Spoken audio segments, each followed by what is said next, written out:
Malakoff, en région parisienne. Pierre est comédien, il a 33 ans. Il y a 2 mois, il achète cette maison, 310 000 €. Aujourd'hui, ce propriétaire tague ses murs. Pierre ne peut plus rentrer chez lui, car sa maison est squattée par cet homme, assis à la fenêtre. Il serait égyptien. Il vit ici en toute illégalité, avec sa femme et ses enfants.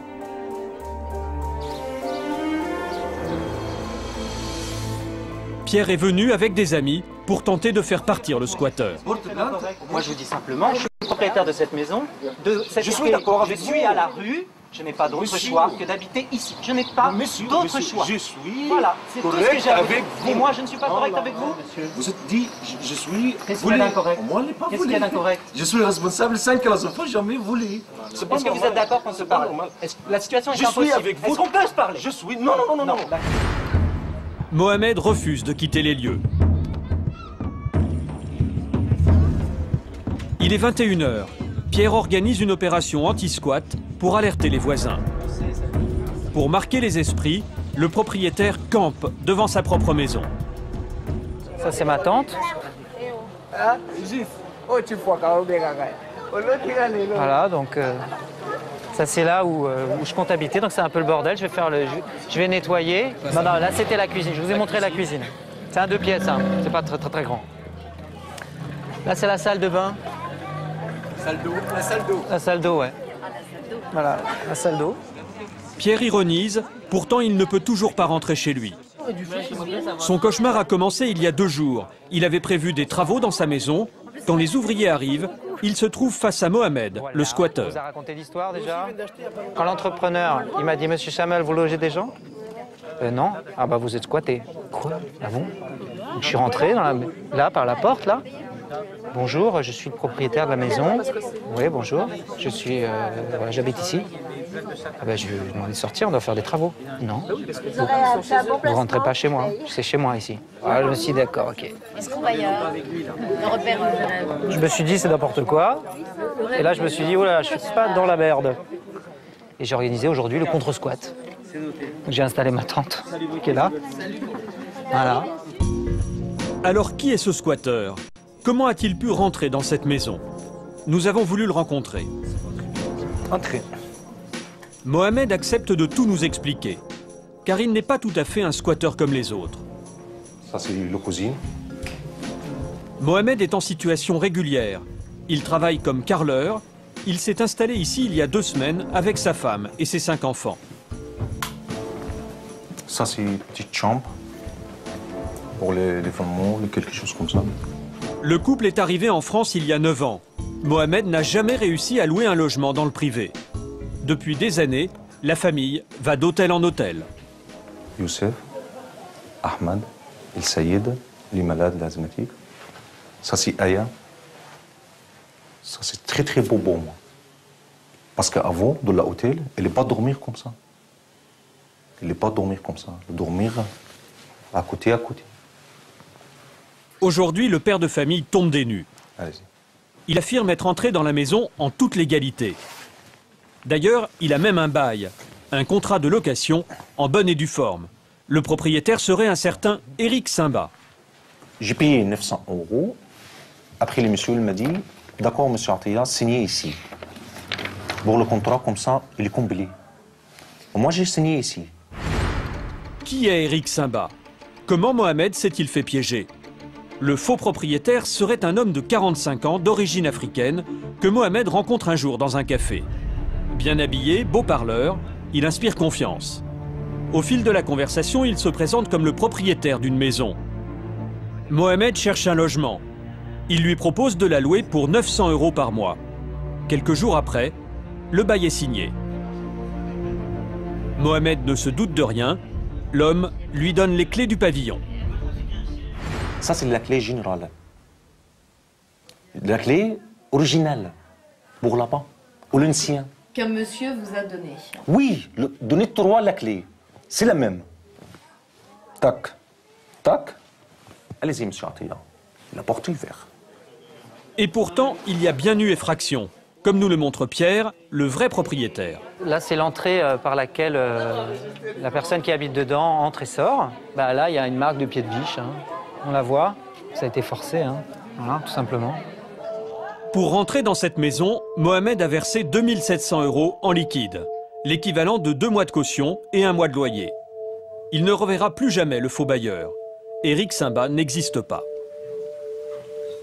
C'était il y a 2 semaines, et aujourd'hui, impossible de déloger Mohamed et sa famille. Au-dessus de 48 heures, ils deviennent domiciliés. Ils sont domiciliés dans cette maison. À partir de ce moment-là, j'ai plus le droit de rentrer. Mais ils sont domiciliés, c'est-à-dire Ben, ça veut dire qu'en gros, ils sont locataires de ce monsieur que personne ne connaît. Mais c'est vous le propriétaire. Et moi, je suis propriétaire. Mais c'est pas pareil d'être propriétaire et d'être domicilié quelque part. C'est pas mon domicile ici. 23 heures. Contre toute attente, Mohamed sort. Il vient voir Pierre pour tenter de trouver une solution. Votre problème, il est petit. Mon problème, il est gros. Il n'est pas réglé avec un jour. Mon problème, il est petit. Non, votre problème, il est petit. Mon ouais. problème, il est gros. Ouais, il n'est pas réglé avec un jour, 2 jours. Je suis d'accord avec vous, parce que moi, régler votre problème. Notre problème, il n'est pas petit, là. On se retrouve à la Non, rue mais il dans dit, un voilà, mois. vous, c'est pas Et, petit. Moi, c'est petit. Moi, je veux bah bien non, sortir il est de la pas- maison. Sortez, parce que nous, on est en train de rembourser un emprunt pour la maison. Voilà, Et on ne peut pas payer. Non, mais nous, on à ne va pas dans la base. comparaison. Excusez-moi, des- Bordeaux-Demain ce des soir. problèmes. Bordeaux-Demain ce soir. Et vous, tu dormes tranquille. Non, on Est-ce dort que- à la rue dans un Non, mois non, aussi. excusez-moi. Non, non, Donc, c'est pas très tranquille, en C'est- fait. Au bout d'une demi-heure, la situation s'apaise. Mohamed accepte de partir à une condition, que le couple l'aide à obtenir un logement. une fois. Et vous, avec moi, j'entre là. Une fois, c'est pas 2 fois. Une fois, c'est tout. Après, je sors. Si demain matin, la mairie, elle est ouverte, elle est ouverte, la mairie, demain matin. Demain samedi. Demain samedi. Demain matin, elle est ouverte. Si on va à la mairie ensemble D'accord. et qu'on discute pour essayer de vous trouver une solution de logement D'accord. social sur la ville de Malakoff, D'accord. j'ai pris des contacts qui D'accord. peuvent permettre d'accélérer et de D'accord. vous trouver rapidement un logement. D'accord. Vous quittez la maison. D'accord. On essaye d'aller à 10h à la mairie demain. D'accord. Ensemble, ok? À 10h, devant la Les mairie. 2 hommes trouvent enfin un arrangement. Le lendemain matin, sur la place de la mairie. Mohamed est au rendez-vous. Pierre est accompagné de ses parents et de ses beaux-parents. Première déception, la mairie ne souhaite pas les recevoir, mais elle promet de les rappeler dans 1 heure. Pierre est encore inquiet. Si Mohamed ne part pas, il faudra entamer une procédure judiciaire pour obtenir son expulsion. Légalement, il peut arriver donc jusqu'à la trêve hivernale, dans 6 mois. Et là, ça rajoute tout l'hiver, donc il y en a pour 1 an, quoi. Un an minimum ou maximum? Ah ben, moi, on m'a dit 1 an minimum, ouais. Donc ça peut être C'est-à-dire qu'il y a des plusieurs situations, on m'a parlé de situations comme la mienne, où ça durait 2 ans. En France, tout locataire détenant un justificatif de domicile est considéré comme de bonne foi. C'est au propriétaire squatté de prouver que le bail est faux devant les tribunaux. Quelques minutes plus tard, Pierre est finalement contacté par l'employé de la mairie.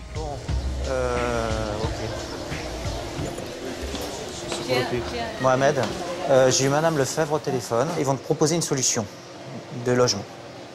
Je ne sais pas si c'est logement temporaire, etc. Si tu quittes la maison, tu ne seras pas à la rue. Oui. Voilà, ça c'est sûr. Oui, oui, ça c'est sûr. Ça c'est sûr. C'est très bon pour moi. Voilà. Je vais dormir bien. Donc profite. Moi, je souhaite que tu trouves un logement rapidement, que tout s'arrange pour tout le monde. Moi, c'est ce dont j'ai envie. Oui, oui. Voilà. D'accord. Retour à la maison. Mohamed tient parole. Il s'est engagé à libérer les lieux avant midi. Il déménage ses affaires sur le trottoir, sans garantie de relogement. Car Mohamed et sa famille ne savent toujours pas où ils dormiront ce soir. Le père de famille espérait rester dans cette maison pendant des années. Aujourd'hui, il doit tout déménager. Même cette machine à laver toute neuve qu'il venait d'acheter. Ça, c'est la première fois que j'ai acheté une machine à laver après 9 années dans la France. Parce que toujours dans l'hôtel. Pierre, le propriétaire, est soulagé. Il fait venir son entrepreneur tout de suite. Les ouvriers vont commencer à travailler. Il tient absolument à occuper les lieux et sécuriser la maison. Par contre, ça, il faut enlever. Ça et ça. C'est 2 clous. Parce que ça, c'est avec ça qu'ils ont condamné les Véros. Ouais. Hein? Vous avez pris un peu possession de votre propriété? Pas encore tout à fait. Parce qu'il y a encore il y a la télé, il y a encore un bébé qui est là. Ça fait un peu bizarre quand même? Je suis pas à l'aise. Ce propriétaire a eu beaucoup de chance. Il est rarissime qu'un squatteur accepte de libérer les lieux aussi rapidement. Pour Mohamed, le rêve d'offrir une maison à ses enfants vient de s'envoler. C'est pas malade. Tout comme les 2700 € de caution qu'il a laissés à un certain Eric Simba. Mohamed se considère comme une victime. Il a tenu à le rappeler sur un petit mot qu'il laisse derrière lui. Je n'ai pas squatté cette maison, je suis entré avec des clés. L'histoire de Pierre et Mohamed est loin d'être un cas isolé. Face à la pénurie de logements, les grandes villes ont vu se développer ces dernières années un business du squat. Des escrocs ont compris comment s'enrichir sur le dos des familles en détresse. Personne n'est à l'abri. Même dans les quartiers huppés de la capitale, les logements vides attisent la convoitise de ces petites mafias. Et notre enquête va vous montrer qu'il s'agit de réseaux organisés. Jean de la Hosseraie est avocat. Il possède un petit studio à Montmartre qu'il loue depuis des années. Donc voilà, c'est l'immeuble dans lequel je suis propriétaire d'un appartement qui a été squatté au mois d'août 2007. C'est pourtant un appartement sûr avec digicode dans un quartier sûr. Il a été libre 10 jours. Le locataire est parti le 9 août et les squatteurs sont arrivés le 21 août. Jean a récupéré son appartement il y a à peine une semaine, après 9 mois d'occupation. Pour éviter d'être squatté à nouveau, il a tout de suite installé dans le logement sa nièce, Margot. Donc là, vous voyez, c'est une porte anti-squat que j'ai fait mettre dès que les squatteurs... Bonjour Margot. Bonjour. Dès que les squatteurs sont partis pour éviter que d'autres ne viennent juste derrière. Nous pensons être en sécurité. Et une fois que les squatteurs sont partis, j'avais tout de suite trouvé une locataire, Margot, qui s'est installée quasiment le jour suivant du départ des squatteurs. Pendant 9 mois, un couple et 2 enfants ont vécu ici. Une famille qui, elle aussi, avait été démarchée par un faux propriétaire. Ils cherchaient un appartement, madame était enceinte et à la sortie d'une agence immobilière, ne trouvant pas, un homme les aurait abordés et leur aurait dit écoutez, j'ai un appartement pour vous, vous me donnez 3 000 € en liquide et si ça vous convient, vous rentrez dans cet appartement et je vous fais signer un bail. Même mode opératoire, même technique que pour Mohamed.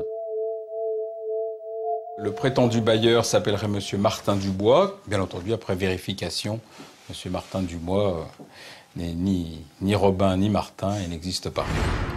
Mais le plus étrange, c'est l'adresse donnée par ce faux propriétaire.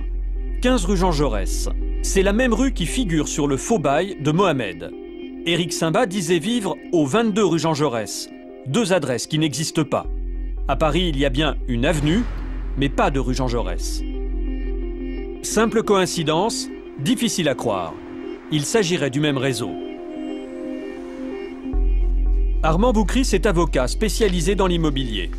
Des affaires comme celle-ci, il en reçoit une dizaine par semaine. C'est un faux bail, en tout cas c'est un vrai faux bail, dans la mesure où le nom du bailleur est faux, mais le nom du locataire, lui, est totalement vrai. Quand vous donnez en location un logement, le locataire ne vous demande pas de justifier de votre titre de propriété. Tout le monde peut se faire passer pour propriétaire. En effet, rien de plus facile que de se procurer un contrat de location, pour quelques euros dans une librairie. Encore mieux, le télécharger sur Internet. La combine idéale pour les escrocs de l'immobilier. La police n'arrive pas à mettre la main dessus, puisque c'est le bouche à oreille, c'est rarement une annonce dans un journal qui fait que les mises en location se font. Donc tout va très vite. Dès qu'un logement est libéré, quelqu'un entre dans les lieux, donc fait sauter la serrure, on installe la famille et tout arrive concomitamment, en moins de 2 heures, tout est bouclé. Mais comment trouver ces appartements vides? Il suffit de taper squat sur Internet. Et là, des dizaines de modes d'emploi. On y apprend comment repérer un logement vide, à ses volets fermés, sa boîte aux lettres pleine, son jardin en friche. On y apprend aussi comment se maintenir légalement dans les lieux. Il suffit d'un contrat EDF, véritable justificatif de domicile. Impossible alors pour la police de vous déloger. Et pour ouvrir une ligne EDF, un simple coup de fil suffit. Démonstration. Alors, ce qu'il nous faut, c'est l'adresse précise où vous emménagez, votre relevé d'identité bancaire ou postale. D'accord, donc vous n'avez pas besoin de ma carte d'identité? Ah non, pas du tout. Non, du tout, on fait tout par téléphone. Contrat de location, quelque chose, non? Non, on prend tout on fait tout par téléphone. Une facilité déconcertante. En un coup de fil, vous êtes domicilié où vous voulez, en toute légalité. Retour à Malakoff. La femme de Mohamed finit de vider la maison. Elle ne sait toujours pas où sa famille dormira ce soir. Pierre, le propriétaire, est parti au travail. Ses parents prennent le relais pour aider la famille. Mohamed revient de la mairie. Le beau-père de Pierre l'a accompagné. Les deux hommes sont effondrés. Au lieu de lui proposer un logement, les services sociaux renvoient Mohamed vers le 115, le numéro d'urgence pour les SDF. Pas aller au 115. Non. Mohamed, c'est la seule solution. On nous a dit, on a téléphoné à beaucoup d'organisations. Oui, non, le 115. Le 115 avec Moulama. Le 115, ça c'est très simple. N'importe personne, entre aujourd'hui de la France, elle parle avec 115. Le 115, maintenant, ça ne marche pas avec moi. Parce que ça fait 9 années, je suis dans l'hôtel, sans cuisine, sans machine à laver, sans tout. Je dormir avec une place, moi, les enfants dormir avec notre place. C'est ça le meurtrier 115. Il n'y a pas une chambre avec le 115, avec pour une famille 7 personnes. Tout le monde s'attendait à une proposition sérieuse. Pour les voisins et pour la famille, c'est la consternation. J'avais espoir qu'il fasse quelque chose, vraiment. J'y croyais en tout cas. Je crois que j'étais pas la seule, on y croyait. Mohamed, s'il avait voulu, il pouvait rester dans cette maison 2 mois, 4 mois, 6 mois, le temps de faire jouer toutes les procédures civiles qu'il aurait pu trouver avec son avocat. Il a été d'une honnêteté absolument exemplaire. Je pense qu'il n'y a pas beaucoup de gens qui auraient été capables de prendre la décision qu'il a prise. Et moi, dans ma grande naïveté, eh bien, je trouve que cette honnêteté, elle est pas... Il n'y a pas de retour. Il n'y a pas de retour. Et ça me fait mal au cœur. À Malakoff, 3000 personnes attendent un logement social. Michel Estraillé, directrice des services sociaux du département, suit le dossier de Mohamed. Pour elle, pas de solution immédiate. Les services sociaux n'ont pas de logement à attribuer. Voilà. Les services sociaux n'ont pas de logement avec des listes de logements et des adresses de logements dans les tiroirs. Les services sociaux, tant de la commune que du département, ont fait le tour des capacités d'accueil, des centres d'hébergement financés par l'État, certes, mais même ceux financés par le département, en faisant valoir la priorité liée au fait qu'on avait 5 enfants jeunes, dont 1 en bas âge, et il n'y avait pas de place pour toute une famille de 7 personnes à ce moment-là. Pas de place pour Mohamed. Ça veut dire l'hôtel. Retour à la case départ. Le père de famille n'a plus rien à perdre. Après 9 ans de précarité, pas question pour lui de retourner à l'hôtel. Pour faire pression sur la mairie, Mohamed joue le tout pour le tout et décide de faire camper sa famille dans une impasse, à quelques mètres à peine de la maison. Ici? Oui, je reste.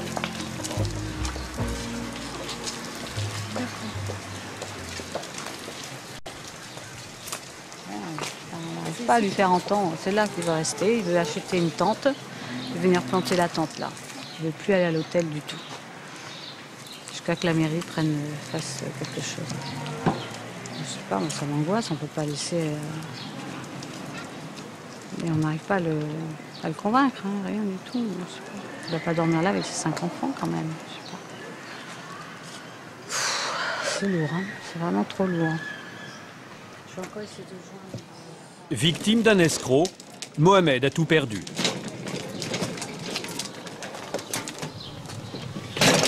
Normalement, je demande des excuses de monsieur Sam. Juste tout de suite. Éric Simba, le faux bailleur, a disparu dans la nature. Mohamed, sa femme et ses 5 enfants devront dormir dehors ce soir. Moi, j'avais le local pour manger. Je ne veux pas rester ici.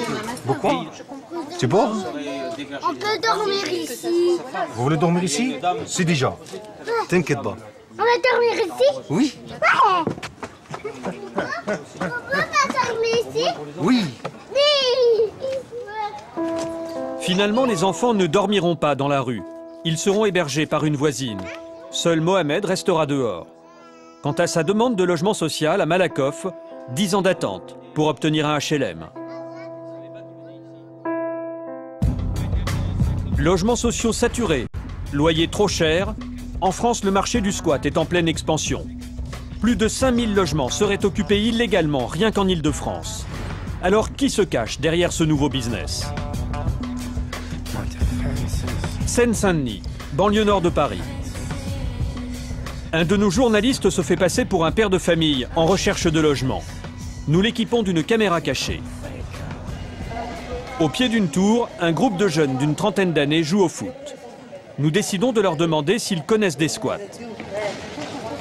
Cherche un squat, on va ouvrir. 1000 euros là. 1000 euros cash, t'as un squat. T'as 1000 euros cash, t'as un squat. Personne n'est surpris. Visiblement, ici, tout le monde connaît la combine.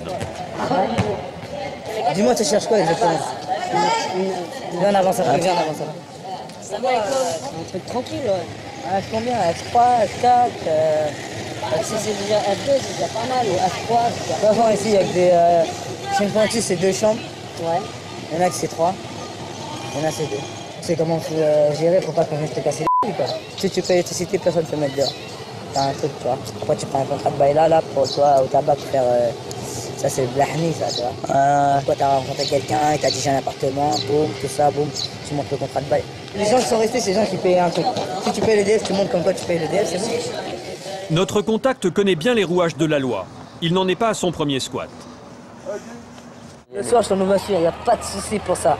Je t'en ouvre c'est vite fait, tu vois. Ici, tous les gens, la plupart des gens qui habitent ici sont tous rentrés en mode squat.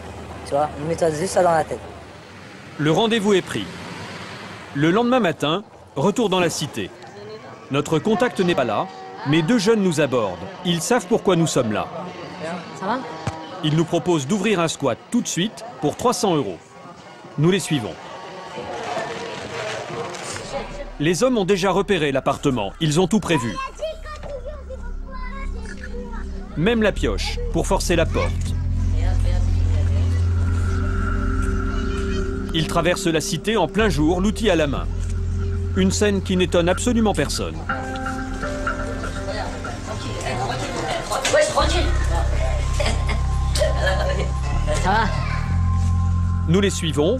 L'appartement, un 3 pièces, se trouve au 4e étage. Les 2 hommes se mettent au travail. Il est midi.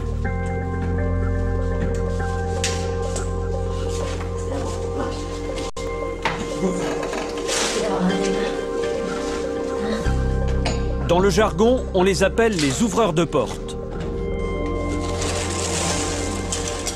Les voisins sont là.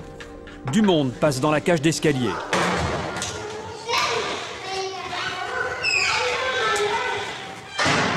Mais ça ne les empêche pas de continuer.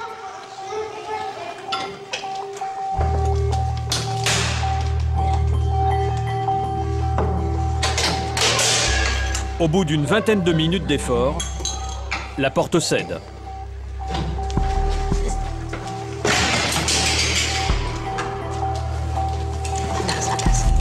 À chaque fois, la même méthode.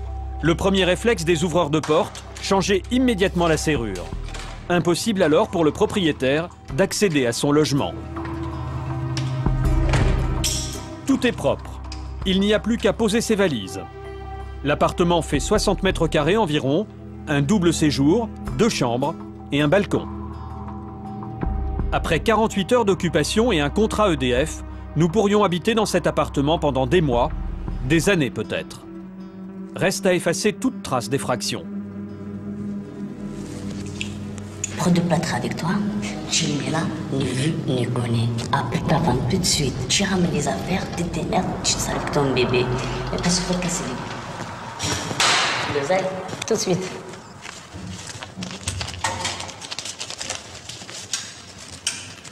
Pour avoir ouvert cette porte, nous leur donnons 300 €. Merci beaucoup. Merci à toi. C'est bon? C'est bon. C'est bon? À partir de là, On se connaît plus. Pas de problème. C'est les flics qui viennent, les voisins, on se connaît plus. D'accord. Moi, je le conseille, tout de suite les enfants, sera là. Avant de partir, nous réinstallons le verrou pour remettre l'appartement dans son état d'origine. 40% de ces squats de logements sociaux résultent d'un trafic organisé. Devant ce phénomène, les offices HLM ont renforcé la sécurité de leurs appartements. Aubervilliers. Thomas Costa, chef de service de l'OPHLM. C'est lui qui gère les 5000 appartements sociaux de la ville. Son travail, s'assurer que chaque appartement reste bien protégé. Donc ici, on est à la maladrerie, donc un grand ensemble sur Aubervilliers qui compte près de 800 logements. Donc vous êtes dans un des secteurs les plus sympas, où il fait bon vivre. Et pourtant, depuis quelques années, ce quartier est la proie des squatteurs. Ici, sur 800 appartements, près de 40 sont squattés. Alors face à cette nouvelle mafia, l'OPHLM a lancé une véritable guerre anti-squat. Ce F5 vient juste d'être libéré. Il va rester vide 1 mois avant d'être reloué. 1 mois pendant lesquels des squatteurs peuvent venir à tout moment.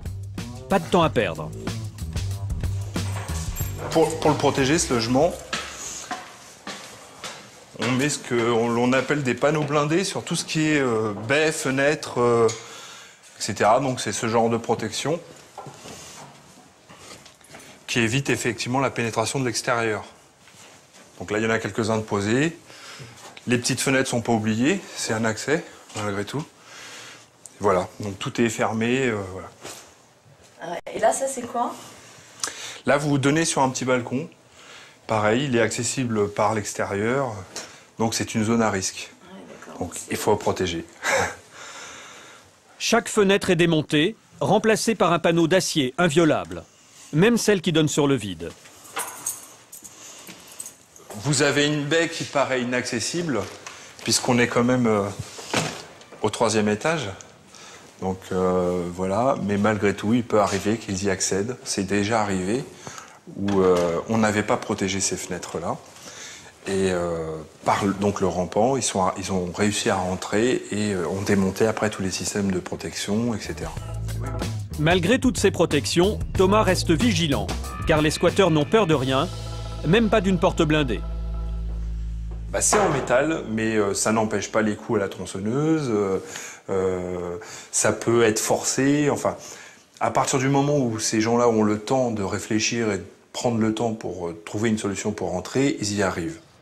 Alors, pour renforcer la sécurité, l'office HLM a embauché des vigiles, comme cet homme. Il s'appelle Karim. Il commence sa ronde. Karim veut rester discret. Nous ne filmerons pas son visage. Il est 7 h samedi matin. Karim va passer devant tous les appartements vides de la cité. Comme à chaque fois, dans sa main, un document ultra secret.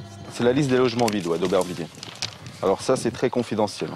Parce que si jamais elle va dans les mains d'une autre personne, vous imaginez ce qui peut arriver. Donc on fait super attention à ça. On va passer par là.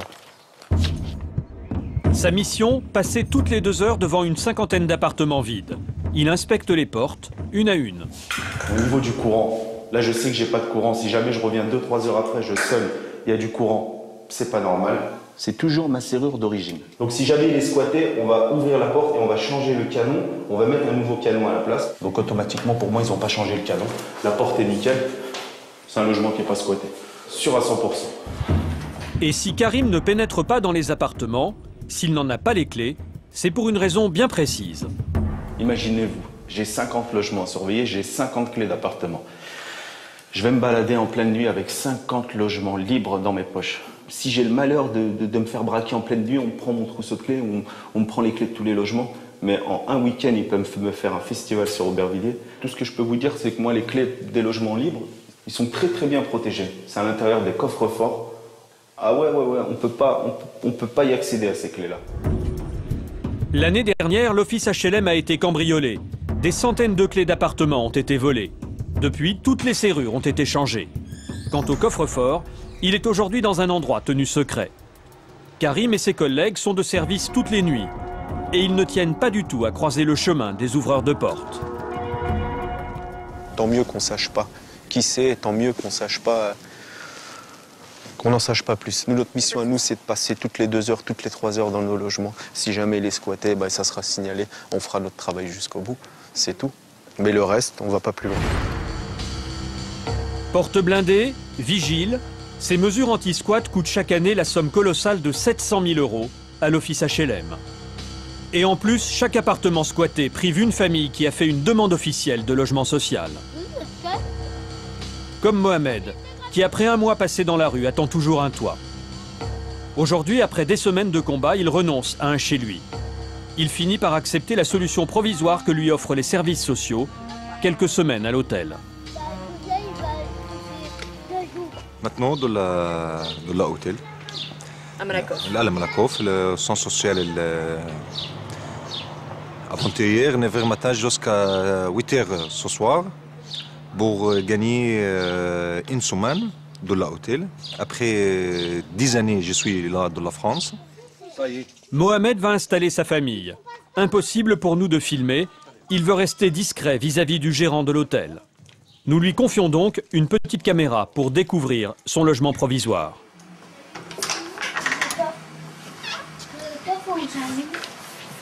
Vous êtes dormi où, Ahmed? Où? Ici? Ouais. Youssef est où? Il est là, là. En bas. Aya où? Là. Ibrahim où? Il est là. Et maman, baba où? Par terre. Par terre, toujours par terre. Voici la solution offerte par les services sociaux.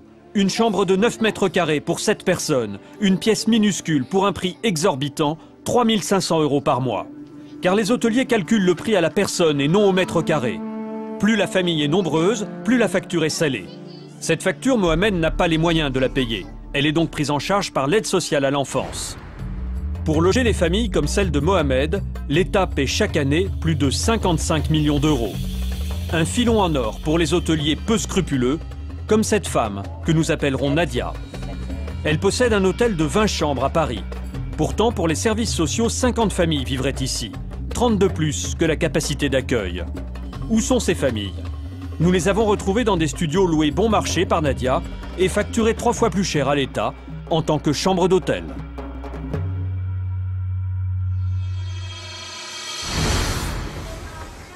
Ahmed, 44 ans, est l'une des victimes de ce système. Officiellement, pour les services sociaux, il loge à l'hôtel avec sa femme et leurs 7 enfants. Mais dans les faits, ils vivent à 9 dans cet appartement de 30 mètres carrés. Tous les jours, à l'heure du repas, c'est le même casse-tête. Je déplace tous les cartables des enfants et tout pour sortir la table.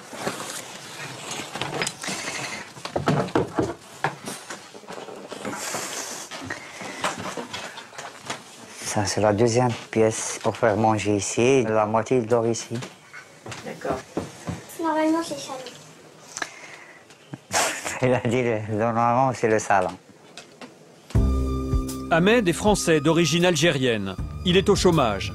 Alors la famille est totalement prise en charge par les services sociaux qui versent environ 4 000 € pour leur hébergement, comme l'attestent ses factures.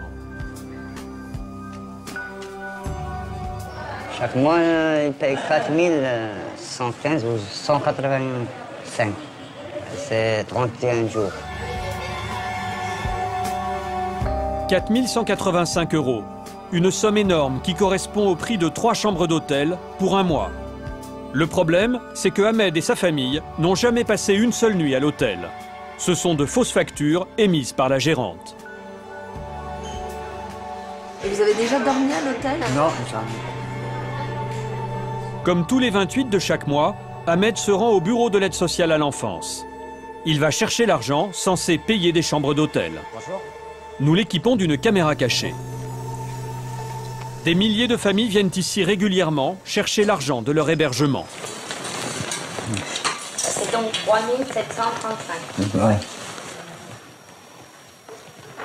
1, 2, 3, 4, 5, 6, 7, 8, 9, 10, 11, 12, 13, 14, 15, 16, 17, 18, 19. Comme tous les mois, l'employé remet à Ahmed près de 4 000 € en espèces. 2, 3, 4, 5, 6, 7, 8, 9, 1, 2, 3, 4, 5, 7, 30, 5. Merci madame. Et au revoir et bonne journée. Mais Ahmed ne gardera pas cet argent très longtemps. À peine sorti de l'aide sociale à l'enfance, il appelle sa logeuse, la gérante de l'hôtel. Aujourd'hui, à peu près, ça, un quart d'heure. 15h30. D'accord. 15h30, le rendez-vous est pris. Ahmed l'attend au café, toujours le même. Une demi-heure plus tard, voilà Nadia, la gérante. C'est elle qui fait croire au service de l'État qu'elle loge Ahmed et sa famille dans son hôtel, alors qu'elle les a installés dans un petit 2 pièces, à quelques centaines d'euros par mois. Alors, là, c'est combien? Comme un moelle. Nadia vérifie tout de suite le contenu de l'enveloppe. 23. Et 700. C'est ma moelle. Attends. Elle établit aussitôt la fausse facture d'hôtel, qui lui permettra d'encaisser la même somme le mois prochain.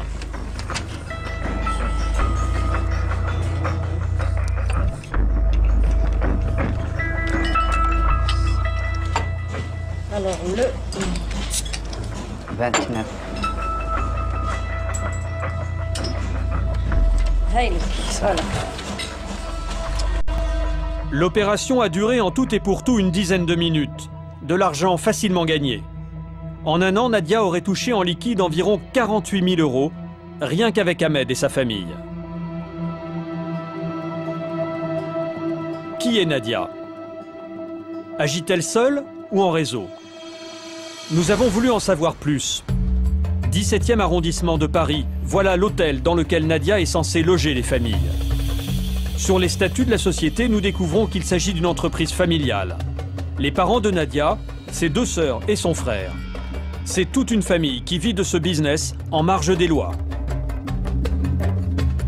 Nadia et les siens abusent les services sociaux, les propriétaires et les familles qu'elles exploitent. Mustapha a 40 ans. Lui aussi est logé par Nadia dans un appartement qu'elle lui a présenté comme appartenant à une résidence hôtelière. D'après la gérante d'hôtel, elle nous a dit que c'est une résidence hôtelière. Elle a un appartement au 3e étage dans la cour B qui fait partie de son hôtel. Pourtant ici, rien à voir avec un hôtel. Un immeuble lambda, des boîtes aux lettres de particuliers. Voilà ma boîte aux lettres, c'est M. Mustapha Rayel Miloud et ma femme Boussada Fatia. Chez une dame, c'est la gérante d'hôtel. Sur l'étiquette, aucun nom d'hôtel ou de société. L'appartement est loué au nom personnel de Nadia. Bonjour. Mustapha est algérien. Il est arrivé en France il y a 8 ans. En situation régulière, il travaille comme intérimaire. C'est dans ce petit 2 pièces qu'il vit avec sa femme et ses 3 enfants. Un appartement d'à peine 20 mètres carrés. Ici, soi-disant, c'est un salon, c'est un salle à manger, et en même temps, c'est la condor. Et là, voici, c'est, comme vous voyez, là, c'est la chambre des enfants. Et pour ce petit appartement, Nadia n'hésitait pas à facturer jusqu'à 2 000 euros. La moitié payée par Mustapha, l'autre par l'aide sociale à l'enfance. Alors comment Mustapha est-il tombé dans ce piège? Il y a 4 ans, il rencontre Nadia par le bouche à oreille. Elle possède un hôtel, mais semble disposer également de nombreux logements à louer dans la capitale. Le rêve pour ces familles sans abri.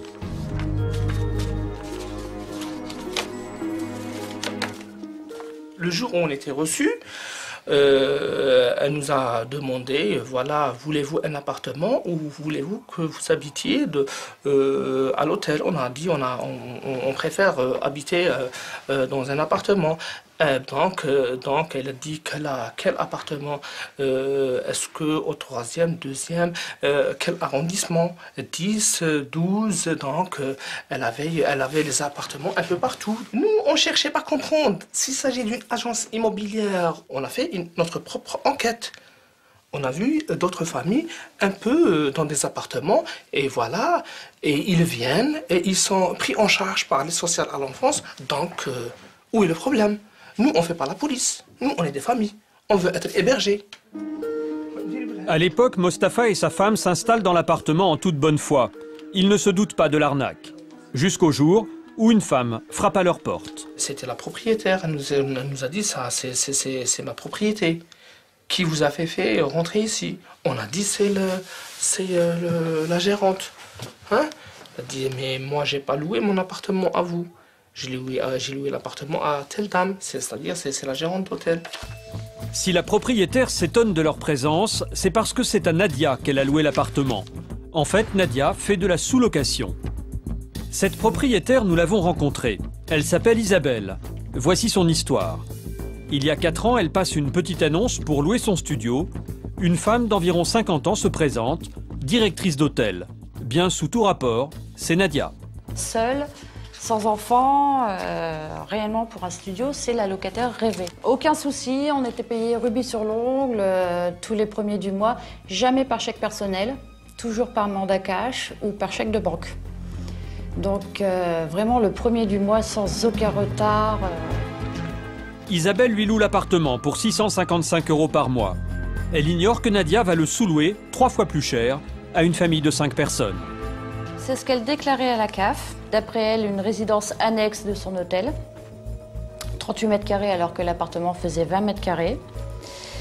Meublé alors qu'il ne l'était pas. Et montant mensuel du loyer, 1 950 € alors qu'il était de 655 sur son contrat. En plus, s'agit-il d'un hébergement en sous-location? Non. Un bénéfice net de 1 300 € directement dans la poche de Nadia. Lorsqu'elle découvre le poteau rose, Isabelle entame une procédure d'expulsion contre sa locataire officielle. Et là, ses ennuis commencent. Le papa, qui est donc le directeur de l'hôtel, le papa de la gérante, m'a téléphoné en me disant que si je ne cessais pas ma procédure, il allait m'arriver certaines choses, que ma voiture allait brûler, que je risquais de me faire agresser dans la rue. Donc quand il a vu que ça ne marchait pas du tout, que j'avais pas du tout peur de ces menaces, il s'en est pris en me rappelant et il a menacé mes enfants en me disant qu'il savait où j'habitais, que c'était tout simple de suivre mes enfants à la sortie de l'école et qu'il risquait réellement et sincèrement de leur arriver quelque chose. La propriétaire porte plainte. Les services sociaux sont alertés et coupent immédiatement les aides aux familles logées par Nadia. C'était il y a 2 ans. Aujourd'hui, Mostafa et sa femme sont toujours dans l'appartement. Ils n'ont plus d'allocation, ne paient plus et sont considérés comme squatteurs. Nadia, elle, a disparu. Je pense qu'elle est dans son hôtel. Qu'est-ce qu'elle fait? Je ne sais pas qu'est-ce qu'elle fait parce que ça fait un moment qu'on n'est plus en contact avec elle. Maintenant, il y a le propriétaire qui vient, qui veut récupérer son appartement, c'est tout à fait normal. Mais nous, où on va? Où on va? On est abandonné. Au sens propre, on est abandonné. On n'a pas avec qui parler.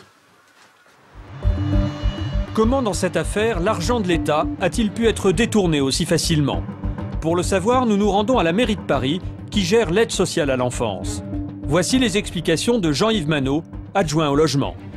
La mairie a coupé les aides à partir du moment où on s'est aperçu qu'il y avait une dérive qui n'était pas connue à une certaine époque de ces services. Et à partir du moment où il y a eu connaissance des faits, la mairie a effectivement coupé les aides, ce qui me semble naturel et normal. Pourquoi, il y a encore un mois, une famille touchait toujours en liquide 4 000 € pour un 2 pièces? Oui, mais écoutez, honnêtement, cette situation ne devrait plus perdurer. Ça n'a pas de sens. On ne va pas donner 4 000 € à une famille pour aller loger dans un 2 pièces. Tout ceci est la dérive du système. Comment on a fait pour en arriver là? L'urgence.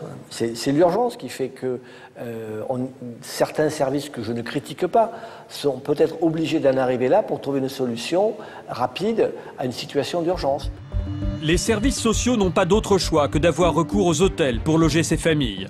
À la préfecture de Paris, même son de cloche. Les hôteliers véreux profitent de la crise du logement. C'est vrai que quand on est confronté à une pression de la demande aussi importante, on n'a pas des régiments chargés du contrôle de tout ça. je ne sais pas quels sont les effectifs du 115 pour vérifier, je dirais, dans le détail, le bon usage qui est fait de ces hôtels, mais le 115, il a aussi des effectifs qui sont limités. Moi, mes collaborateurs ne sont pas chargés d'aller vérifier l'état de chacune des chambres d'hôtel. C'est la pénurie de logements qui permet à Nadia de s'enrichir depuis des années sur le dos des familles et de l'État. Aujourd'hui, son hôtel est fermé officiellement pour cause de travaux. Mais Nadia continue son business. En voici la preuve. Elle vient de créer une société censée louer des studios avec service hôtelier. Toujours le même but, loger des familles en appartement et faire payer à l'État des chambres d'hôtel. Mais à l'adresse de la prétendue résidence hôtelière, une boîte aux lettres. Pas d'enseigne, pas d'hôtel, il s'agit en fait d'une société écran. Nadia gère désormais ses affaires de chez elle. Pour avoir des explications, nous l'attendons devant son hôtel. La voici, en compagnie de sa sœur. Les deux femmes affirment ne plus toucher d'argent depuis des années. Un aplomb phénoménal. Et donc depuis septembre 2006, vous n'avez pas touché... Toujours rien du tout. Toujours rien. Ils sont dans le squat. Depuis 2006, c'est terminé. Ah, terminé. C'est faux. Il y a un mois, Ahmed lui remettait presque 4 000 € en liquide pour son hébergement. De plus, selon elle, tous les propriétaires savaient qu'elle sous-louait leurs appartements. Les propriétaires n'étaient pas au courant. Moi, j'ai trouvé des propriétaires qui n'étaient pas au courant, madame. Ils sont au courant, j'ai des baux signés avec accord. Faux. Isabelle, par exemple, n'a jamais su qu'une famille logeait dans son studio. Ainsi, Nadia et sa sœur auraient empoché plus d'1 million d'euros par an en quelques années. Et les deux hôtelières n'ont absolument aucun état d'âme pour les familles qu'elles logeaient. Là, à l'hôtel, je vais vous dire, je vais être inhumaine. Ça paye pas, dégage tout de suite. Alors là, je vais être sans pitié. La merde de la mairie, j'en veux pas. Je veux pas délai de sa merde. Moi, j'aurai une autre clientèle, ça c'est sûr. Mais je continuerai à bien vivre, ça c'est sûr. Mais pas avec cette merde-là, cette racaille-là de la mairie. Pas plus méchant que les familles. Nadia et sa sœur seraient dans le collimateur de la brigade financière. Aujourd'hui, elles ont déménagé et vidé leur compte en banque. Mais elles ne sont pas les seules à profiter du système. D'autres hôteliers exploitent le filon de l'hébergement d'urgence. Car aujourd'hui, un hôtel meublé vaut de l'or. Depuis quelques années, certains investisseurs se sont spécialisés dans ce business. Ils rachètent des hôtels meublés à petit prix et délogent les locataires en titre par tous les moyens, même illégaux. Nous sommes à Belleville, un quartier populaire de Paris. L'homme qui arrive en scooter est lui aussi gérant d'hôtel. Aujourd'hui, il vient inspecter les travaux de sa dernière acquisition, un hôtel meublé de 40 chambres. Un professionnel de l'hôtellerie bien connu sur la place de Paris, il a déjà 2 hôtels de tourisme. Chambres spacieuses, tout confort, au pied de la Tour Eiffel. Ici, les clients sont traités comme des rois pour 135 € la nuit. Mais à Belleville, l'homme aurait un projet plus lucratif encore. Rénover cet hôtel meublé pour augmenter les prix. Reste à se débarrasser des locataires. Vous allez voir qu'il utilise des méthodes plutôt expéditives. Nassera a 45 ans, elle habite cet hôtel depuis 10 ans. Et ces derniers mois, ses conditions de vie sont devenues difficiles. Là, je suis en train de remplir de l'eau pour l'emmener chez moi, parce que j'ai plus d'eau. Donc je fais le sac. Nassera se bat contre l'hôtelier depuis des mois. L'hiver dernier, il a coupé l'eau et le chauffage pour la faire partir. C'est ma réserve. Hein. Je me lave avec et puis je fais le parterre et tout avec. Hein. Et le chauffage, il n'y a plus, je l'ai plus. Enfin moi, ça fait longtemps que j'ai plus ça. Hein. 6 mois que Nassera vit dans ces conditions. Pourtant, elle paie un loyer mensuel de 380 €. Ici, par exemple, une famille prise en charge par l'État rapporterait 10 fois plus aux propriétaires. Il y a encore quelques semaines, des retraités, des travailleurs célibataires vivaient là depuis des années. Pour les faire partir, le propriétaire a su trouver des arguments. C'est des gens qui ont moins 14 ans, 15 ans. Hein. Et puis, ils ont accepté l'enveloppe de 1 500 €. Ils sont partis ailleurs. Impossible pour le propriétaire d'expulser ses locataires. Alors il leur propose 1 500 € à chacun pour partir. Et pour ceux qui n'acceptent pas, c'est la force. Comme pour Smaïn. En son absence, le propriétaire fait vider sa chambre, tout simplement. Le lit est là, soit ici, soit une armoire qui est là, puis la télé est là, le frigo est là. Et tout ça, il l'a pris. Tout à la poubelle. Tout à Mais la, ça, c'est tout vos à la affaires. Oui, c'est mes affaires. Je les ai tous achetées et je paye ma chambre en plus. Vous payez combien? Je paye 260 € par mois. Comme, depuis j'habite ici dans cette chambre depuis 1994. Officiellement, c'est une violation de domicile. Tout ce que cet homme possède, documents, vêtements, souvenirs, à la poubelle. Et ce n'est pas tout. Nacera tient absolument à nous montrer la chambre d'un retraité, au rez-de-chaussée. Voilà, sa chambre, elle est là, sans lit. Voilà les murs. Hein. Voilà. Une pièce de quelques mètres carrés, des murs rongés par l'humidité, des vitres cassées, des sanitaires inutilisables. C'est ici que vit cet homme de 71 ans.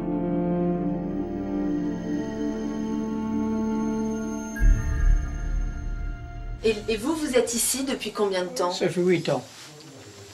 Ça fait 8 ans que vous payez 270 € tous les mois? Tous les mois, tous les mois. Depuis 2001. Et vous êtes... Il fait froid là, il n'y a pas de chauffage? J'ai dormi comme ça, dans les couvertures avec mes vêtements. Il m'a sacrifié, ah, madame. C'est la mort, c'est un criminel qui fait ça, qui attend surtout le chauffage. À toucher, tu peux le toucher, tu peux toucher le chauffage, tu peux... Tiens, il ne marchait plus du tout, il ne marchait plus.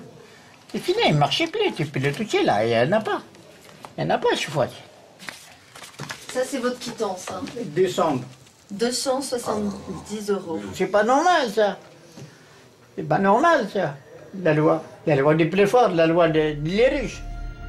Le nouveau propriétaire vient d'augmenter le loyer à 580 €. Illégal. Mais il sait qu'avec 800 € de retraite, ce vieil homme ne pourra pas payer. Un autre moyen de faire pression sur les locataires. En 6 mois, les 2 tiers sont partis. Reste une dizaine d'irréductibles et ils ont décidé de se battre contre leur propriétaire. Ce matin, rendez-vous devant le tribunal du 20e arrondissement de Paris. Ils attendent leur avocat. Les locataires ont réussi à obtenir un jugement en référé. Une procédure d'urgence accordée dans des cas exceptionnels. On ne demande qu'une horloge. C'est ça. On ne va pas rester comme ça dans cet hôtel comme ça. Hein. Soit un relogement, soit une indemnisation. Voilà, ça c'est valable. Pas une indemnisation de pacotille, là, des petites enveloppes surprises, là, non? Le propriétaire, lui, est déjà là. Il attend l'audience, confiant. Selon lui, ce sont les rénovations qu'il réalise dans l'hôtel qui l'obligent à couper l'eau et le chauffage. Mais en cas de travaux de cette ampleur, le gérant doit reloger ses locataires. Et c'est ce que va demander Grégory Viandier, leur avocat. Il appartiendra au propriétaire du fonds de commerce de l'hôtel de se trouver des logements de remplacement de façon provisoire. C'est son problème. Et ça, il le savait au moment où il a acheté cet hôtel au mois d'août 2007. L'audience commence. Les locataires sont déterminés. Et c'est rarissime, car dans la plupart des cas, les occupants quittent les lieux sans se défendre. 1 heure plus tard, réaction du propriétaire. Il y a eu environ une trentaine de locataires avant l'acquisition. La plupart sont partis, moyennant bien sûr une indemnité, tout à fait de relogement. Et voilà, maintenant je peux pas, moi, je vois pas ce que je peux faire de plus. Mais les coupures de chauffage... Il n'y avait pas de coupure. Non, ils n'ont pas de chauffage aujourd'hui. Ah, si. Le chauffage est tiède, c'est une chaudière qui date... Tiède glaçant. Ouais. Tiède glacé. Tiède glacé. Bon, je vais y aller là peut-être. Ils n'ont pas de chauffage du tout. Ils ont. Bah, ils vivent en tout cas sans chauffage. Il y a le chauffage. Un mois d'hiver, Non, il y a le chauffage. Il y a le chauffage. Vous voulez en faire quoi? Un hôtel meublé aussi ou autre chose? Ah non, oui, c'est un hôtel meublé. Je peux faire autre chose. Ouais. La réponse est claire. Ce propriétaire sait bien qu'aujourd'hui, un hôtel meublé peut valoir de l'or. Une semaine plus tard, retour à Belleville. Le jugement vient de tomber et les locataires ont le sourire. Eh ben, ça y est, c'est bon, on a gagné. Voilà. Obligation pour le propriétaire de les reloger à ses frais, sinon il devra payer 50 € d'astreinte par personne et par jour. Une décision inespérée. Mon Dieu, mon Dieu. Alors, qu'est-ce qu'on a gagné exactement? Eh ben, tu as gagné. Il va te reloger, puis tu ne payes pas le loyer, il va te reloger. On va sortir de là. Il va nous reloger. De toute façon, on aurait été obligé. Ça y est, ce que tu as dit là, ça y est. Là, je respire. Je deviens notre homme. J'ai une fierté. Quand je sors, j'ai une fierté. Et tout. Moi, je suis très contente, franchement. Et puis, voilà, on a gagné. Et la justice a été faite. C'était il y a un an. Le propriétaire a relogé seulement 3 locataires sur les 11. Nacera et ses amis sont toujours à l'hôtel. Il leur doit plus de 100 000 € pour ne pas avoir exécuté la décision. Un département a décidé de mettre fin à ces abus. Nous sommes en Seine-Saint-Denis. Ici, 160 000 demandeurs attendent un logement. Un immeuble sur 10 est insalubre. Alors ici, tout se loue. Taudis, caves et même garages sont transformés en habitations en toute illégalité. Pour lutter contre ce marché de la misère, une cellule spécialisée de la gendarmerie a été créée il y a un an. Une première en France. Nicolas et Audrey sont gendarmes. Leur mission, traquer les marchands de sommeil. Leurs armes, un appareil photo et une lampe torche. Aujourd'hui, ils se rendent dans un hôtel meublé. Ils sont en civil pour ne pas alerter le gérant. Car pour l'instant, ce sont les locataires qui les intéressent. Si monsieur, madame. Bonjour, c'est la gendarmerie du 93, cellule habitat indigne. Vous êtes monsieur? Oui, c'est bien. Ils vont tous être entendus. Ces 2 bâtiments sont frappés de 2 arrêtés d'insalubrité. Ils devraient être vides. Pourtant, une trentaine de locataires vivent encore ici et paient un loyer. Le parquet de Bobigny poursuit le gérant. Les gendarmes doivent établir des constats dans chaque appartement. Bon, madame. Bonjour. Au rez-de-chaussée, Chantal, une mère célibataire, vit ici avec ses 4 enfants depuis 8 ans. Tais-toi, tais-toi. Donc alors, qu'est-ce qui ne va pas ici? C'est surtout dans quoi on vit. Bah, regardez déjà l'état des murs. Regardez. Vous pouvez pas Système électrique, les interrupteurs un peu cassés quand même. Ici, donc, c'est la seule pièce Donc on peut que vous dormir, occupez, dans laquelle vous dormez, En vous permanence. vivez et autres. Tout à fait, ouais. Là, elle fait 3 mètres, ça je m'en souviens. 4 enfants de 16, 15, 8 et 5 ans dorment avec leur mère dans cette pièce insalubre de 7 mètres carrés. Ma fille et le tout petit qui dorment en haut, j'ai le moyen, et puis j'installe une épaisseur exprès pour qu'on s'allonge par terre, nous tous, hein, autrement on peut pas. Hein. D'accord. En sachant qu'en plus, vous ne disposez pas de chauffage dans cette pièce. Ouais, tout à Pas de fait. chauffage, rien. Comment ça se fait que vous n'avez plus de chauffage? On n'en a jamais eu ici. Jamais. Jamais. Avec la plaque chauffante qu'on fait à manger, ça réchauffe la pièce, et puis qu'on est nombreux dans la pièce, c'est chaud. Chantal a bien tenté de se loger ailleurs. Elle en est à sa 8e demande de logement social. Sans succès. Pourtant, j'ai par mois 1300 quand même. On vit avec 1300, on y arrive. Hein. C'est ça le problème que je comprends pas. Visiblement, cette famille n'est pas considérée comme prioritaire. Pourtant, depuis des années, les enfants grandissent sans eau, sans chauffage. Et pour ces conditions de logement, le propriétaire risque gros. S'il y a hébergement dans des conditions indignes à l'égard de personnes vulnérables, dont un mineur, donc là, comment dire, au niveau de cette infraction, déjà, on arrive à une peine maximale de 10 ans d'emprisonnement, peine maximale, évidemment. Hein. Ensuite, il y a aussi le non-respect donc, de ces arrêtés préfectoraux. Une 3e infraction devrait être prise aussi, c'est le fait que le propriétaire ait perçu des loyers alors qu'il n'avait plus le droit, toujours à cause de ces 2 arrêtés préfectoraux. En Seine-Saint-Denis, 30 000 logements insalubres. Depuis un an, le parquet poursuit une centaine de propriétaires pour ces infractions. Gendarmerie de Bobigny. Chantal est auditionnée. Les gendarmes listent les abus dont elle est victime. Difficile à croire, mais le propriétaire l'a fait payer pour utiliser la douche commune. Mais pour vous laver autrement? Eh bien, pour la salle de bain, il faut payer. Pour me laver? 4 euros. Qui a fixé le prix de 4 euros? Ah bah c'est lui, hein, lui-même. Toujours monsieur... Ah oui, c'est le chef. 20 euros à chaque fois, tous les jours. Ça fait 28 euros pour une personne en une semaine. Ah ouais, ça fait cher quand même. C'est un de moyens. On va récapituler. Donc réseau électrique dangereux et vétuste. bricolé. Hein. Présence de cafards, présence de rongeurs comme des rats. Hein. Quand il pleure, mon petit garçon, pour le calmer, je lui fais ça, parce que c'est son tic. Pour dormir, il fait ça, il fait ça, il fait ça pour s'endormir. Puis un jour, il pleurait, et il s'est réveillé en sursaut. Moi, pour le consoler, je lui caresse les cheveux. Puis je trouve... Je dis, merde, c'est pas la même matière que mon fils. J'allume la petite veilleuse, un rat en train de dormir en boule à côté de lui. Il avait quel âge? Il avait 3 ans, Kevin. En 2 heures d'audition, les gendarmes relèvent 10 infractions pénales. Alors, pour l'un ou les motifs évoqués tout au long de votre déclaration, désirez-vous déposer plainte à l'encontre de votre bailleur ou propriétaire? Bien sûr. Donc je dépose plainte à l'encontre de monsieur pour les faits relatés ci-dessus. Sur les 14 locataires entendus par les gendarmes, 12 porteront plainte. C'est grave. C'est même grave. Parce qu'ils ne voient pas les personnes qui peuvent me mettre en danger. C'est-à-dire? Ben, il a des enfants qui vivent, il y a plein de personnes. Hein. Ils peuvent les mettre en cas d'incendie, en cas de... Ça peut s'écrouler à tout moment. Il ne s'inquiète pas, lui.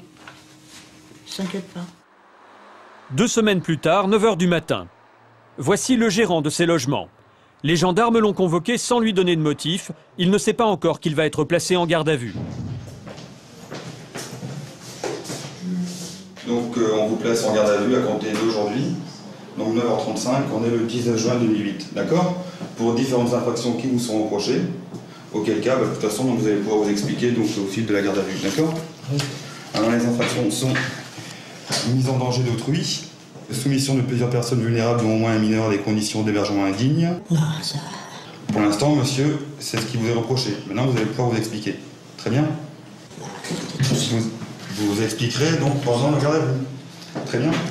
Pour cet homme qui n'a aucun antécédent judiciaire, c'est le choc. Je savais pas pour ça, pour une garde à vue. Hein. J'ai rien prévenu, ni ma femme, ni... J'ai rien fait. J'ai ramené des trucs du café, c'est tout. Ça fait 11 mois que les gens ne me payent pas. J'ai jamais enlevé de l'eau à quelqu'un, j'ai jamais enlevé de l'électricité à quelqu'un. Vous allez vous expliquer. Hein? C'est pas... Je ne peux pas accepter ces choses-là, monsieur. Vous allez vous expliquer, d'accord?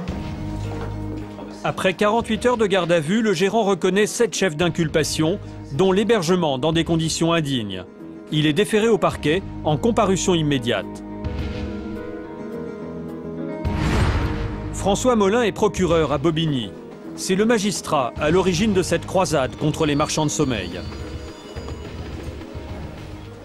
Le fait de louer un appartement ou des appartements dans un immeuble qui ne correspond pas aux prescriptions de sécurité peut être constitutif d'une mise en danger. Si un incendie se déclare compte tenu de cette mise en danger et aboutit à la mort de personnes qui résidaient, ben, on est quand même face à une peine encourue pour le propriétaire et donc responsable de la situation qui peut aller jusqu'à 10 ans de prison. D'accord, bah j'arrive. Merci. Pour le parquet et les gendarmes, ces propriétaires sans scrupules sont de véritables délinquants. Et justement, aujourd'hui, les gendarmes ont convoqué un marchand de biens déjà connu des services de police. C'est leur plus gros dossier. 80 SCI, 300 appartements. Ce professionnel de l'immobilier toucherait plus de 8 millions d'euros par an en loyer. Donc, comme je vous l'ai dit, vous êtes ici pour vous expliquer donc, concernant une situation administrative et sociale. Les gendarmes le soupçonnent de louer des logements insalubres. Il est immédiatement mis en garde à vue. Alors, sur la directive du parquet, je vous ai expliqué, on va procéder à une mesure de garde à vue. D'accord, vous en doutiez de toute façon. Hein? Le propriétaire n'est pas étonné, et pour cause. En 10 ans, il a déjà été condamné plusieurs fois pour escroquerie, usage de faux, menaces et abus de faiblesse. Si les gendarmes l'ont convoqué, c'est parce qu'il y a un mois, ils ont visité une cave que ce propriétaire louerait à des clandestins. C'est dans le sous-sol de cet immeuble que vivent une dizaine d'hommes en situation irrégulière. L'accès à la cave est libre. La pièce est vide, les locataires sont tous partis travailler. On est dans la fameuse cave où ça, en fait, c'est leur pièce principale où ils s'en servent pour faire la cuisine, manger. Voilà, on a un frigo. Le frigo marche, il est froid. Il y a des restes de nourriture, des œufs. Donc on sent bien qu'il y a quand même de la vie. Ils ont l'électricité, il y a le fil qui est là, hop, hop, qui court, qui est tiré sur les communs de la cage d'escalier en fait. Donc tous les jours, ils branchent et ils ont le courant, ils débranchent dans la journée quand ils sont pas là et dès qu'ils rentrent le soir, ils connectent les fils. Officiellement, les locataires ne paient pas de loyer. Mais pour les gendarmes, ces occupants sans papier ne disent pas la vérité par peur de représailles. Machine à laver, micro-ondes, cette cave est bien leur principal logement. C'est le 6e dossier de ce genre que les gendarmes traitent en 4 mois. Une cave, ça se loue combien? Au minimum, on va dire que ça peut aller de 600 € à des fois plus de 1000 € quand le propriétaire fait un prix sur la tête du client. C'est-à-dire qu'une personne qui a des papiers payera moins cher qu'une personne qui est sans papier. Le propriétaire, lui, habite les beaux quartiers de la capitale. Il y a 10 ans, il participait même à un reportage consacré à l'immobilier. Sur ces images, il fait visiter son appartement de 400 mètres carrés. Son empire immobilier, il l'a bâti en achetant au rabais des immeubles squattés et en les revendant à prix d'or. Vous allez voir qu'à l'époque, ce marchand de biens avait déjà des méthodes plutôt expéditives. Ce jour-là, il a rendez-vous avec ses 2 architectes pour visiter un immeuble squatté qu'il vient d'acheter 400 000 €. Bonjour. Bonjour. Alors là, on arrive dans l'immeuble et on peut même pas rentrer dans les parties communes. On peut même pas rentrer dans l'immeuble. On va aller chercher de quoi ouvrir. C'est-à-dire Monsieur Défontator. À l'époque, cet ancien hôtel est squatté depuis plus de 12 ans. Le marchand de biens a l'intention de déloger tous les squatteurs, sans état d'âme. Justement, l'un d'entre eux s'inquiète. Il interrompt la visite. À mon avis, on va pouvoir peut-être un peu baisser le plancher ici. Oui, il y a 25 mètres. Mais vous pouvez faire des travaux, mais nous, on ne peut pas sortir comme ça. Non, mais on va attendre que vous soyez expulsés. Et vous avez autorisation pour faire des travaux? Ah bah attendez, l'autorisation, moi je fais ce que je veux. Si j'ai envie de repeindre ma cage d'escalier, je repars ma cage d'escalier. Si j'ai pas envie, je le fais pas. Ah mais je crois pas que... Ah bah vous croyez pas, écoutez, je fais encore ce que je veux dans ma cage d'escalier. Ah non. Hein? Non mais c'est incroyable ça. Je crois pas qu'ils vous laissent. Et si j'ai envie de pisser dans mon immeuble, je peux pisser dans les toilettes? C'est comme ça, parce que c'est pas encore fait de la justice. Mais si, je vous dis qu'il y a un arrêté d'expulsion. Alors attendez, moi je sais que vous allez être expulsé, mais je peux pas vous dire quand ni à quelle heure. Hein? Et puis c'est tout. Mais une fois que vous serez expulsé, je commencerai les travaux dans les appartements.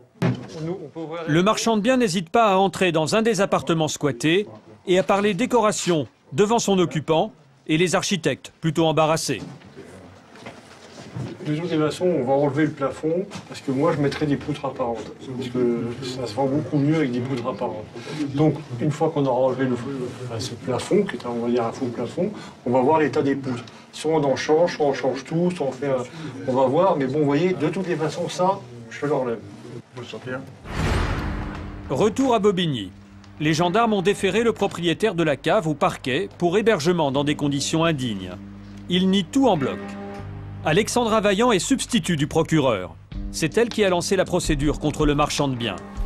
Pour elle, ces propriétaires hors la loi se justifient toujours de la même façon. En général, ils ont une ligne de défense assez commune et expliquent que ces personnes-là, si elles n'étaient pas logées chez eux, seraient à la rue. Donc ils se positionnent un peu en tant que bons samaritains en disant finalement, moi je les ai aidés, je leur ai rendu service et je ne comprends pas aujourd'hui pourquoi on me poursuit.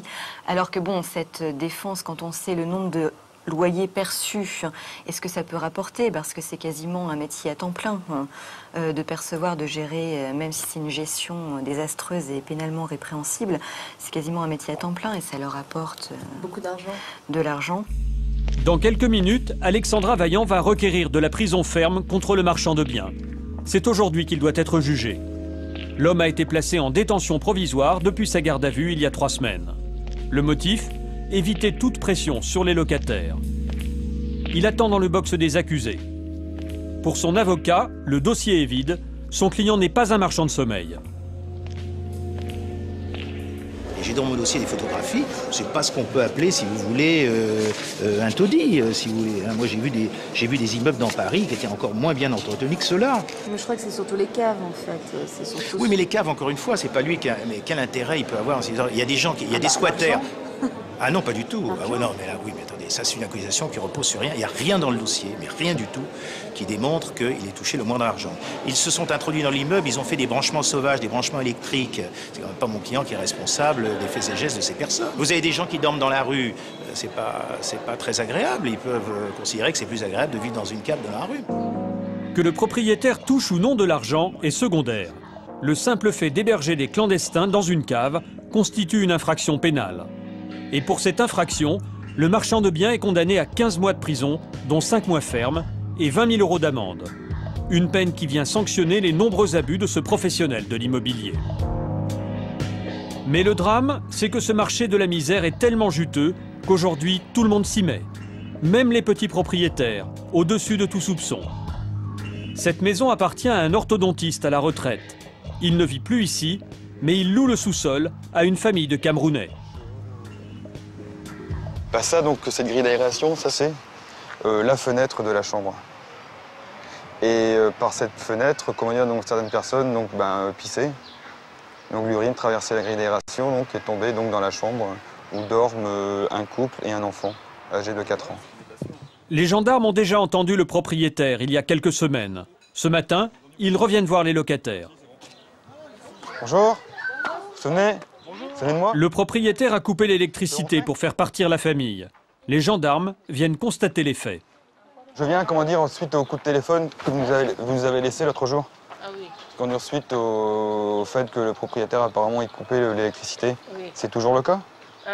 Vous pouvez me montrer? Oui. Et après je vous indiquerai la marche à suivre. Oui, on a essayé ici, on a bricolé comme ça. Ouais, en attendant une solution de relogement. Oui. Un local semi-enterré de 17 mètres carrés, humide, sans salle d'eau. Hauteur sous plafond 1,80 m. Seule ouverture, cette grille d'aération. Cela fait 8 ans que cette famille vit ici. Comme il n'y a pas de fenêtre, je ferme. Des fois, je ferme. Mais la nuit, quand on dort, j'ai peur d'ouvrir. Parce que c'est que le monsieur qui l'a dit, j'ai peur d'ouvrir les petites là. Ah, parce qu'il y a des gens qui font pipi à travers la grille? Oui, ouais. Au dehors. Quand il fait des pipi au dehors, tous les odeurs là, ça rentre ici.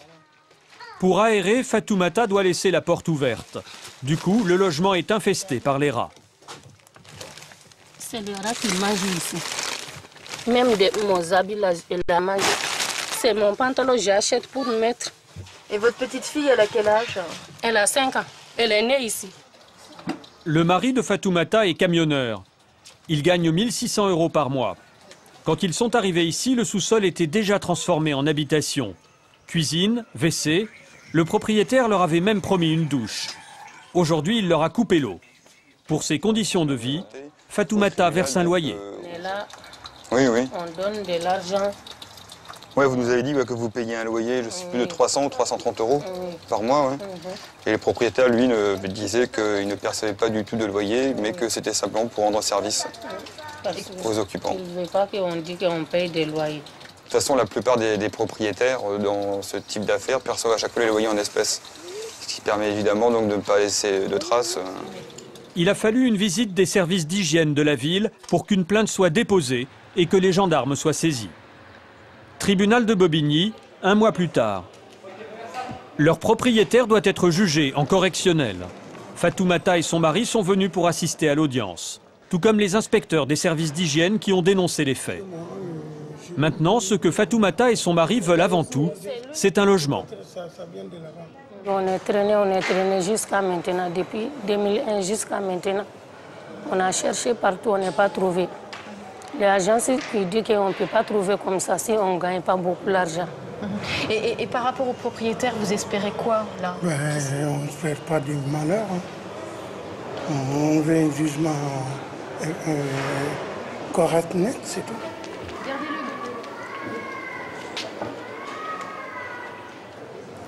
Le propriétaire, le voici.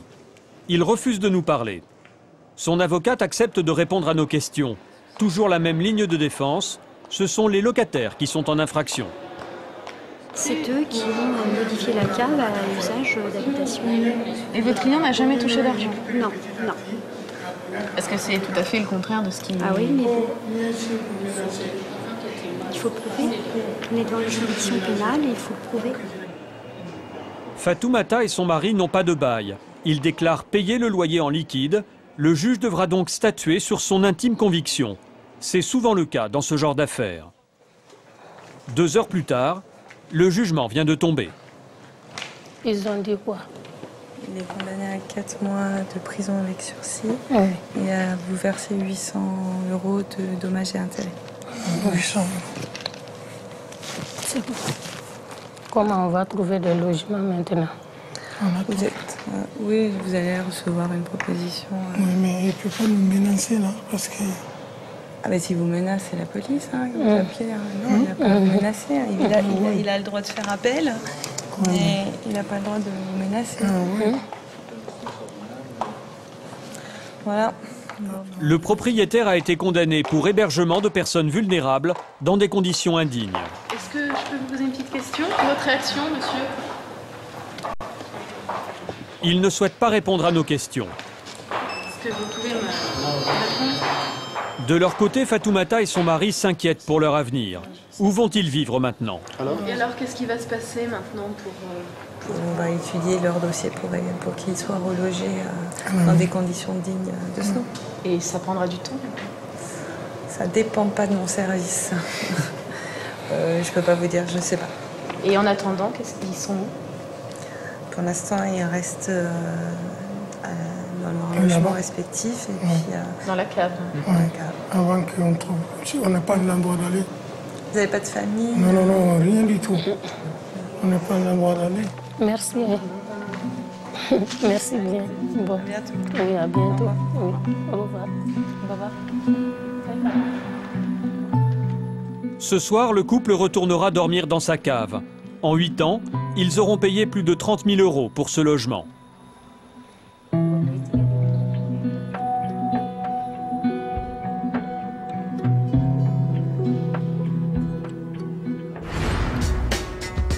Mais la crise immobilière ne touche pas que les grandes villes. Partout en France, des familles en difficulté cherchent des solutions pour se loger. Nous sommes à Vias, au bord de la Méditerranée, à quelques kilomètres de Béziers. Ce que vous voyez sur ces images, ce ne sont pas des maisons, mais des mobil-homes. Ici, en 20 ans, s'est développée une véritable ville, en toute illégalité. 3500 parcelles non constructibles, vendues aux touristes pour l'été. Sauf qu'aujourd'hui, 200 familles y vivent à l'année. Des familles poussées par la crise qui n'ont pas d'autre choix que d'habiter ici. Mais aujourd'hui, elles risquent de tout perdre. Ce matin, elles manifestent devant la préfecture de Béziers. Les propriétaires de la côte ouest sont en colère.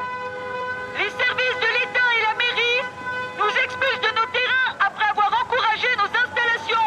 Dans la région, on les appelle les cabaniers. Ils ont acheté des terrains et ils y ont installé leur mobil-home avec l'autorisation du maire de la ville. Aujourd'hui, l'État les poursuit devant les tribunaux. J'ai été condamné Malgré tout, j'ai condamné à démonter. à 1500 € et 3 mois pour enlever mon bilan, mais j'ai tout et puis la suite, quoi. Moi, je ne comprends pas qu'on veuille nous faire partir de là. Je veux dire, on est chez nous, on a tout payé, l'eau, tout est en ordre. Donc non, moi, je ne comprends pas qu'on puisse... pourquoi on souhaite nous expulser, quoi. Comme Suzanne, ces propriétaires ont investi toutes leurs économies pour avoir un toit. Comment sont-ils arrivés là? C'est ici que Suzanne vit avec sa famille. Patrick, son mari, est jardinier. Il souhaite rester anonyme. Il y a 3 ans, il perd son emploi. Plus d'argent, la famille doit quitter son appartement. C'est bon maintenant? Seule solution, venir vivre ici, dans ce mobil-home. Au départ, il l'avait acheté pour les vacances. Avec moins de 1200 € par mois, le couple n'a pas les moyens de se loger ailleurs. Vous voyez donc ici ma petite propriété que j'ai commencé à acquérir donc, en début d'année 2004. Si on est venu ici, ce n'est pas par choix mais par obligation. C'était soit la rue pour moi et mes enfants, soit soit venir ici. Donc il est clair qu'on n'a pas hésité, on préférait avoir un toit plutôt que rien du tout. Et vous avez acheté cher ici là? Alors le terrain plus les mobil-homes plus tout l'aménagement que vous voyez, ça représente environ 80 000 euros. 80 000 euros empruntés à la banque. Le couple rembourse 300 euros chaque mois pour vivre ici. Un terrain de 450 mètres carrés, arboré, une pelouse bien entretenue et même une petite piscine gonflable pour les enfants. Donc le petit salon, la table, la salle à manger, le petit coin cuisine. Ça c'est la chambre donc d'Erina, c'est son petit coin à elle. Allez, tu viens montrer ta chambre? Là, le seul problème, c'est que légalement le mobil-home est considéré comme un véhicule. Il ne doit pas stationner plus de 3 mois sur un terrain. Le couple est en infraction. On passe au tribunal donc dans un mois. Si nous sommes condamnés, eh ben, nous n'avons pas d'endroit où aller, nous n'avons pas d'endroit pour les petites. On va se retrouver à la rue. On a à peu près plus ou moins 1100, 1200 à nous deux. Pour faire vivre une famille de 4, on n'a pas les moyens d'avoir un appartement. Ce n'est pas possible. Aujourd'hui, Franck et Suzanne sont piégés. Et pourtant, si Franck a installé son mobil-home ici, à l'année, ce n'est pas par hasard. C'est avec l'autorisation du maire de la ville. Là, noir sur blanc, et malgré la loi, le maire autorise les propriétaires à laisser leur mobil-home sur leur terrain toute l'année. D'un commun accord, il est décidé qu'aucune action ne sera engagée à l'encontre des propriétaires qui laisseraient hors saison leur installation en place. Ça veut dire quoi ça? Eh ben, ça veut dire qu'ils demandent à ce qu'on laisse nos mobil-homes en place. Et qui disent qu'ils ne vont jamais en fait poursuivre les gens qui laissent leur mobil-home toute l'année. Ça, vous le saviez quand vous avez acheté? C'était une des raisons pour lesquelles vous avez acheté, c'est ça? Bien évidemment, sinon on n'aura pas pris le risque d'acquérir un terrain et un mobil-home au prix où nous les ont fait payer à cette époque. Voilà, là, c'est les... Pendant 15 ans, des centaines de familles installent leur mobil-home avec cet agrément signé par le maire. Mais en 2005, problème. Le préfet reprend la situation en main. Il décide d'appliquer la loi, pas d'installation à l'année. Tous les propriétaires doivent enlever leur mobil-home. C'est la seule chose que nous possédons, on ne possède rien d'autre. Et encore, une bonne partie appartient encore à la banque. On a un crédit encore pendant 5 ans. Donc, on aura perdu 80 000 euros puisque notre terrain ne vaudra plus rien. Plus rien. Voilà, notre mobil-home, on n'en parle même pas. Il faudra de toute manière, si on nous demande de l'enlever, on ne pourra pas l'enlever, il faudra le détruire puisqu'il n'est pas enlevable. Oui. Donc on aura tout perdu. Oui. Bon, il reste encore notre amour. Oui, et puis nos enfants. Mais bon... Voilà.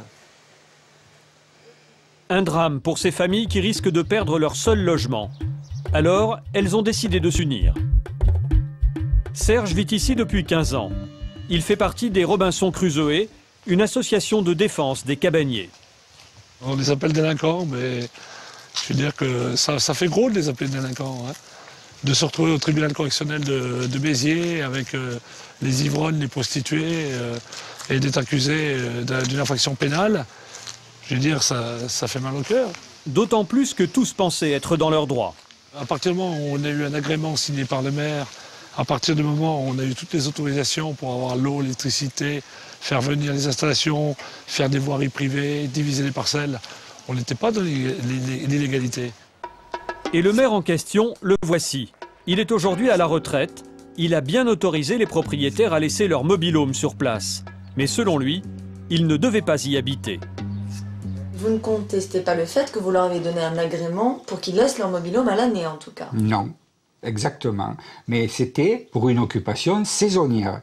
Et on dit, ils n'ont pas respecté l'accord que nous avions passé. Mais il a toujours été question d'une occupation pendant les mois d'été.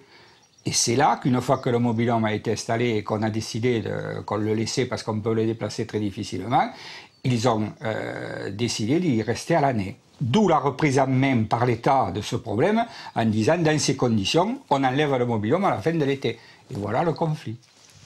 Et pourtant, le maire n'a rien fait pour enrayer le phénomène, malgré l'arrivée incessante de nouveaux acheteurs. Pendant des années, les terrains sont vendus cher et des familles s'y installent pour vivre. Alors ce monsieur, par contre, il a un problème. Il a perdu au tribunal de grande instance de Béziers. Il a perdu en cour d'appel à Montpellier. Et à partir du 18 juillet, il doit payer 50 € par jour ou 30 € par jour de pénalité de retard. Franck est maraîcher. Il y a 8 ans, il achète ce terrain et ce mobil-home, 20 000 €. Pour lui, c'est la seule solution pour se loger. À partir du 22 juillet, j'aurai plus le droit de vivre dans mon mobil-home. Voilà. Est-ce qu'il est en stationnement, c'est ça? Oui, parce que moi je connais pas trop les lois. Vous savez, ils disent que c'est alors que c'est roulable, que je peux l'enlever. Et Mais vous pouvez l'enlever concrètement? Concrètement, je vais pouvoir, mais ça va être dur quand même. Hein. Car un mobil-home ne se déplace pas aussi facilement. Il faut une grue et un convoi exceptionnel. Et à 4 € le kilomètre, la facture peut grimper vite. Aujourd'hui, Franck et sa femme sont dans l'impasse. On dit qu'en France, c'est une crise de logement, qu'on n'arrive pas à loger les gens. Nous, on ne demande rien, on se loge chez nous. Je suis propriétaire du terrain. Je ne demande des aides à personne.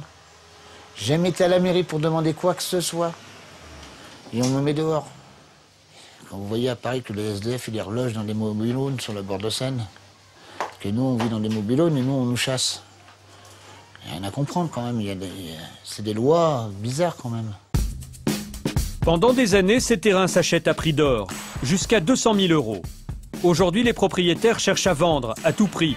Et le pire, c'est que les agences immobilières de la ville continuent à vendre, malgré les procédures engagées. Démonstration en caméra cachée. Bonjour. Vous avez des parcelles avec mobil-home à vendre alors? Il m'en reste une ou deux. Là, j'en avais une que je viens de vendre vendredi et qui était pas mal. C'est pratiquement pour tirer une plage. Ici, on vend toujours ces terrains avec mobil-home. L'agent immobilier nous explique simplement qu'il y a de petits soucis avec la mairie. Mais il nous rassure aussitôt. À le croire, nous ne risquons absolument rien. Après, si vous voulez que je vous sorte. Mais normalement, il n'y a pas de risque. Quand je dis normalement, disons qu'il y a 99%, vous ne soyez pas embêtés. Moi, je continue à le vendre et il y en a qui me le jettent. 99% de chances que tout se passe bien. Pourtant, un propriétaire sur 4 se retrouve au tribunal et ce n'est que le début. L'agent nous propose une parcelle de 400 mètres carrés avec mobil-home, eau, électricité, le tout pour 64 000 €. Et un autre, 53 000 €. Selon l'agence, les propriétaires sont en règle. 64 000 €. Mais ces gens-là, ils ont été contactés? Enfin, je veux dire, non, là, il n'y a pas de procédure. Et là, il y a une procédure ou pas? Là non plus, mais bon, c'est quand même tout fermé. Là, il a fait une terrasse en béton. Une terrasse en béton, pas encore de procédure judiciaire, mais cela ne saurait tarder. Le préfet a déclaré vouloir remettre la zone dans son état naturel. Son but, chasser tous les mobil-homes d'ici 3 ans. Et tout le monde est concerné, même ceux qui ne viennent que quelques mois en été. Depuis 1 an et demi, tous les mardis, au tribunal de Béziers, c'est le défilé. Les propriétaires sont jugés pour stationnement illicite de mobil-home. C'est pareil que Maître Brigitte. Comment ça fait d'être convoqué au tribunal devant la gendarmerie? Très impressionnant. On a l'impression d'être au même rang que des criminels. Voilà. Ça vous fait quoi?